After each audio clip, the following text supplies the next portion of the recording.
Lionel Messi. Bu adı eşitende ilk bilen onluk nomer ve göksar futbolka aklına geldi.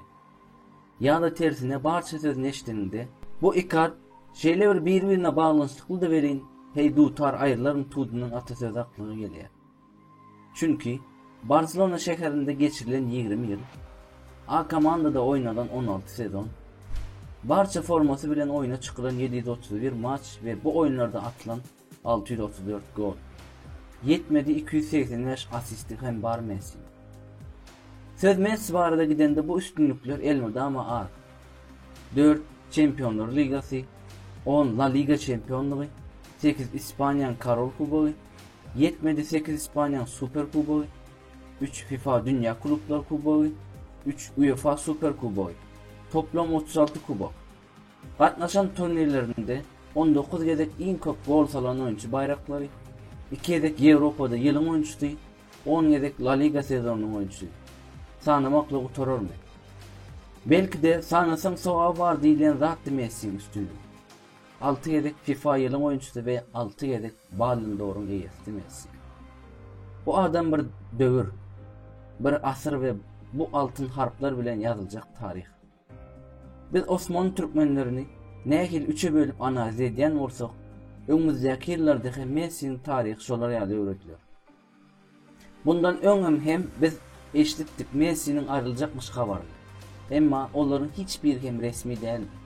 Emma dün Lionel özünün kulüpten ayrılmak isteyenler barada resmi şekilde faks edildi. Messi bunu etmek bilen özünü kanun taydan hem korudu ve bu yağda dine bir barç üçünde bütün dünya üçündür dövrün son sinyalini veriyor. Bundan 7 ay önce bu haber sosyal medyada Barcelona'da kriz başlığı bilen yayılıptı.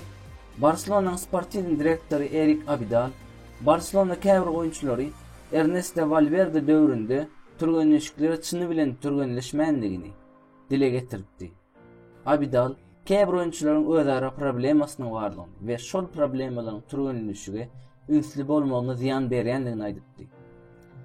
Valverde bilen seretsen daşardan yağdaylar kovdu, yöne içeriden seretsen ya da kulübün genini bilen Abidal'ın yerinde bolsan bu yağdayı anlarsan. Men öz pikirimi aytdım ve kararımızı berdik deyipdi Abidal. Messi ehlimizin bilişimi diyalı, soğukkanlı, öz pikirini içinde saklayan rahat bir adam. Emma Abidal'ın bu sözleri hem onu harekete geçirdi ve ol öz sosyal medyasında Abidal'a hayvatlı bir cevap verdi. Aslında men bular yalı zatları yazman halam yok. Emma herkem alın kararı ve işi bilen bağlanışıklı cevapkarlığı bilmeli. Polyo'da o futbol oynanmadığı vakit bunu ilkinci bilen biz futbolistler bu yaldayı düşünüyor ve eğer oyuncular barada gurlayan bolsan ol oyuncuların adını vermeli. Eğer de bunu şeytmesen sen ehlimizin adına orta atacak ve bu doğru bolmayan gıybata yol açacak. Aslında Abidal bilen Messi'nin bu oklu sözleri buğzun görünmeyen tarafıdır. Son 2,5-3 yıl beri Barcelona'nın özara problemalar vardı ve bu fevral aylarında Messi'nin kulüpten ayrılıp bileceği barada yalan maglumatlar öne çıkarılıptı. City'nin Messi'nin 700 milyon tölep almak isteyenler barada kendi maglumat yazılıptı. Her Barcelona'nın can köyünün kellesinde yekici düşünce vardı. Messi dine bir futbolist değil, ol Barcelona'dır ve onun bahası yoktur deyildi. Ve Barcelona rukovodstvosu Messi'nin comfort zonasını döretmeli ve ona ziyan verecek kimen bolsa topardan ayrılmalı diyen düşünce vardı. Çünkü Leo dünyanın en güçlüsü. Emma Messi öz futbol tarihinde ne gidecek Tırnak'a geldi ne de hiç gitmediği kampı vardı. Ol elmidamı öz vaktinde öz yerindedir ve fiziki elmidama tayyardır. Şunun için sizin etmeli zadınız dine onun keyfini kök tutmak ve isteyen adamlar bilen oynatmak. Çünkü keyfi yerinde Messi size 700 milyonun hem verip bilmeyecek keyfini, şartlarını ve kubağını verip biliyor. Barcelona'nın yönlendiricilerinin iki yolu vardı. Ya Messi'nin diyeni olmalı ya da Abidal'ın. Emma onlar iki yol hem sayılamadı ve bu kararsızlık Barcelona'nın sonuna doğru gittiğin üçüncü yoldu. Messi'nin fikirçe barça klubu terden kurmalıdı. Onlar düzümünün yarısını arassalap ve ösüş planını terden yazmalıdılar. Yine de Messi'nin Bartomeo'nun klubdan gidenini isläpdi. Ol bolsa öz gezeginde gitmek islemeýänini aýdypdy. Ve ol Setien bilen Abidanyň işden kovulmagynyň we Ronald Koeman'ın gelmegi ortalygy ýatışdyrajagyny düşünýärdi. Şeýle hem göründi. Ol gelen badyna özüň Messi bilen gürleşýekligini we onuň toparda esas lider boljaklygyny aýdypdy. Emma ol bir başga interwýusunda veteranlardan diýmek isleýänini hem ýatdypdy. Bu Messi'nin göbüne yaramandy. Şol sebäpden hem Messi özüniň dinjalşyny ýarynda kesip Koeman bilen yüz-yüze gürleşmäne gelipdi we bu gürrüňdeşlik gowuluk bilen utarmandy. Messi'nin aýtmagyna görä Koeman'ın goýan plany we hiç kime aýratyn çemeleşmäniň bolmajagyny aýtmagy Messi'nin göbüne yaramandy we Messi ilkinji bilen özüň däldi topar barada köprek etmelisin şeklinde sözlerini halamandy Leo.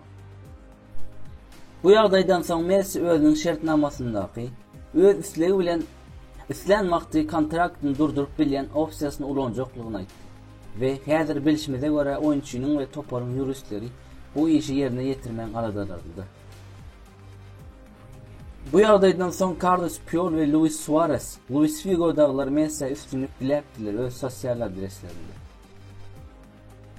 Simeň aýtmagyna görä Messi eýen näçe topardan köp teklif alandygyny aýtýar. Bular Inter, City, United ve PSG.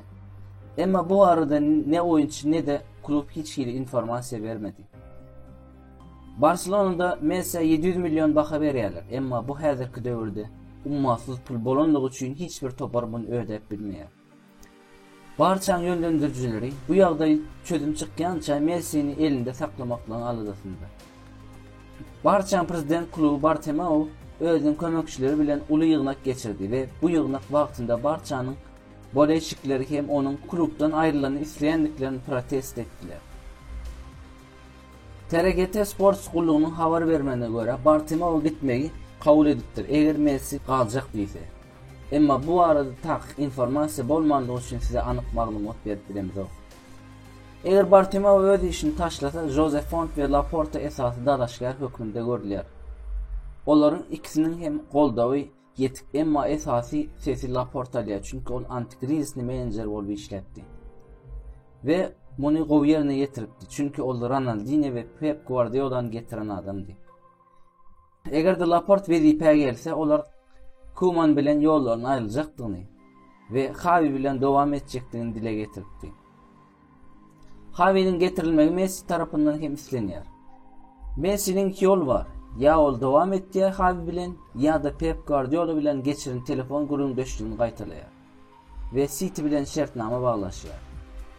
Ýöne ilk sud arkaly şertnamanyň ýatyrylmagyny we muň wagt alyp biljekdigini bellemek isleýär.